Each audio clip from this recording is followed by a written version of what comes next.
Are you renting a home or are you a landlord? The reason I'm asking is because I want to discuss the idea of rent controls. Something really sad happened actually this week, which is I bumped into a neighbour. They're a really great couple and we were shooting the breeze and they said, you know that we're moving. And I said, no, I didn't. And they said, well, the reason we're moving is because our landlord has decided to sell the house that we're living in. He'd kept the rent really, really low for years and years and years. But the mortgage is going up because, as we know, the Bank of England has raised the base rate. And he's really concerned about reforms that might mean that Section 21 orders are gotten rid of. And he feels it's really an unstable time to be a landlord. And therefore, he's selling the house. We have to move. So I say, where are you moving to? And they say, we're moving to Spain.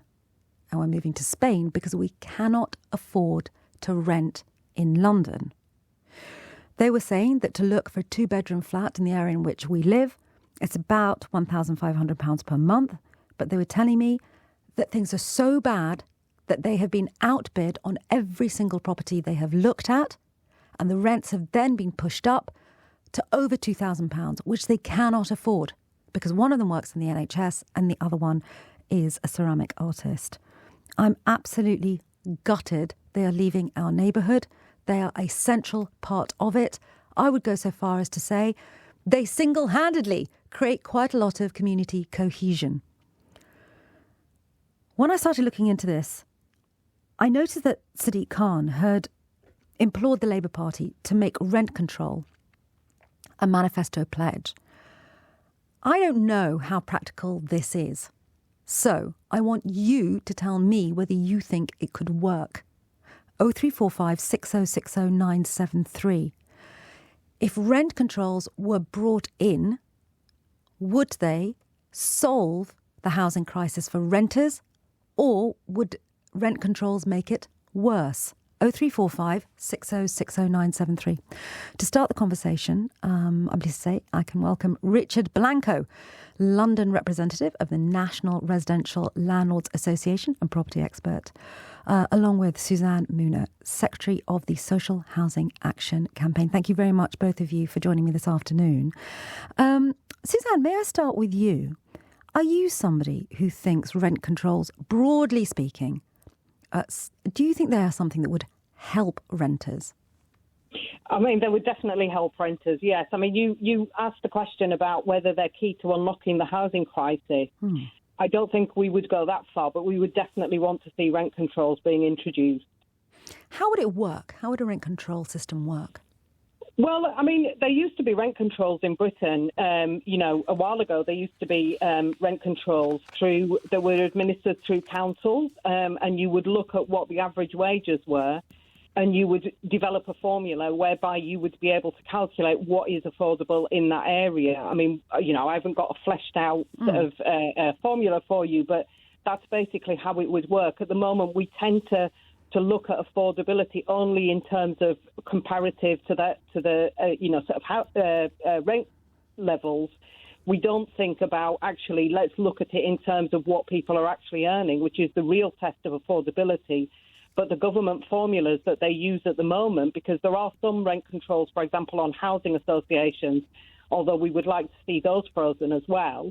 But they don't look at average wages in the area. They just look at what the average market rents are. So it's not really kind of getting to the bottom of the issue, which is the gap in affordability between what people earn and what people can, what the rent levels are. Suzanne, stay there. Richard Blanco, London representative of the National Residential Landlords Association. You heard Suzanne there saying, look, this won't hold the key to affordability for renters, but it would help. And she also talked about what happened in the past. I guess the problem is that we now have a much larger proportion of private landlords in the sector. Yes, good afternoon, Sangeeta and Suzanne. Well, the problem is, I think, Sadiq Khan would be very hard-pressed to find an economist who agrees with the idea of rent control. And what Suzanne is talking about is a time when the size of the private rented sector shrank to the smallest it's ever been, which was 8% in 1992. It's now at 19%, and it's been able to grow to that because there are aren't rent controls. And if we ask the question, why are rents high? And it's because of a shortage of supply. We absolutely need to build more houses. We need to build more council houses. But, if you listen to Clive Betts, who's the Labour chair of the Housing Select Committee, he says we also need to reform taxation because the friend that you talked about, their landlord, is one of 33% of landlords who are currently telling the NRLA that they are thinking of selling all or some of their properties in the next 12 months.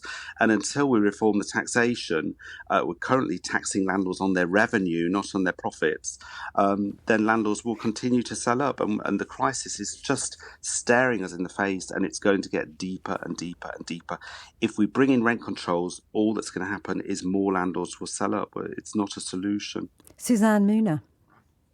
Well, I mean, the one thing I would agree is that we need to have more council house building. We need to have more public housing, and that would certainly make a big difference to bringing rent levels down and house prices down as well. It would help tamp down the market. Where I totally disagree is that, this wouldn't actually, all you would get is a load of landlords sort of collapsing, because they can't afford to make ends meet. There are certainly some people who would be in that situation, but a lot of people are making profit off being landlords. They are second homes. It's not just somebody who's got a lodger in. That's a completely different kettle of fish. We're talking about the big landlords. You could certainly make enough profit yearly to be able to do that. And if you look at the size of the housing association sector, for example, it is sitting on £4.4 billion of operating surplus. So they could certainly afford to bring their rents down to bring them into a much greater kind of level of affordability for the people who live in their homes. So we could start with that sector, but then extend it outwards to the private rented sector as well. Richard, Suzanne, they're saying that the plight of private landlords is not quite as bleak as you paint it. Well, I think this is a bit of a myth, really, the idea that landlords have got lots of money swashing around and they just kind of sit around and think, how much should we increase the rent this month? Savills says that, the average profit is 4%, and net profits are below 4% at the moment for landlords. And many just own one home, 94% let as an individual, 40% own properties as a pension. And, many are struggling to make ends meet. Mortgage payments have gone up by 238% for some landlords since December 2021. And I certainly have a property now that's the mortgage doesn't cover the rent, and I've put the rent up by £100, and the mortgage still doesn't, or rather the rent still doesn't cover the mortgage. So, a lot of us are trying to swallow some of the costs and not putting rents up because, I have 35 tenants that I all know individually and care about a lot, and I know they're struggling. And like many landlords, I'm doing what I can to help them. 80% of people in the private rented sector say they're happy or very happy with the accommodation that they've got. And I think, a lot of landlords do a very good job that's made very difficult, unfortunately, by policymakers. Suzanne, what do you make of that? Well, I mean, the housing sector, the whole housing crisis has got multiple causes. So you can't just tweak one part of it and solve the housing crisis. But we don't believe anyone should make a profit out of other people's homes. So we wouldn't want to see any, rented housing that is in the hands of landlords. We would want to see it all provided by councils, a much bigger role for public housing, because it is such a basic, essential human need. And making even 4% profit on by being a landlord is still very, very high. That's still a much higher cost that is applied to people. And when people are priced out of their homes, they end up being a burden on the state. If you look at it in those terms, they end up having to go to the council. It ends up having a massive impact on their physical and mental health. That's a cost to the NHS. So there are lots of really good, sound economic reasons for making sure that we solve the housing crisis and we aren't pricing people out of their homes and onto the streets. And unfortunately, for a lot of people, that is exactly what happens every time rents rise, another 30% sometimes between tenancies in the private rented sector. That is what happens. People get priced out of their homes, and some of those people end up on the streets. Not all, but some of them do. So I think we need to be looking at housing in the round. I would agree with that. We need to look at all the different component parts of the housing crisis. But we really need to get a grip of it, because otherwise it is just going to get worse and worse. Wages are not rising by these levels. Wages are not rising by £100 a month. Where do people find this extra money from? It's very, very difficult for people. So from that perspective as well, we need to be looking at it. And we constantly hear about how, wage claims drive up inflation, which is a fallacious claim, but it's put out quite a lot. But actually, we never hear very much at all about how rising rents are pushing up inflation. Suzanne Mooner, thank you for that. Richard, last word to you. Yes, I mean, just to say that the Office of National Statistics figures tell us that rents have risen by 5.1% in the last 12 months. So, they're rising well below inflation. That's on all lets. We do hear bigger figures from, say, Zoopla, who say it's 10.4%, but that's on new lets. I mean, I respect Suzanne's view that housing should be provided by the state, but unfortunately, the states failed to do that. They sold 3 million council houses between 1979 and 1995 without replacing them. And, the housing crisis has been made worse, unfortunately, by poor policy from various governments over the last few decades. Richard Blanco, London representative of the National Residential Landlords Association. Thank you very much indeed.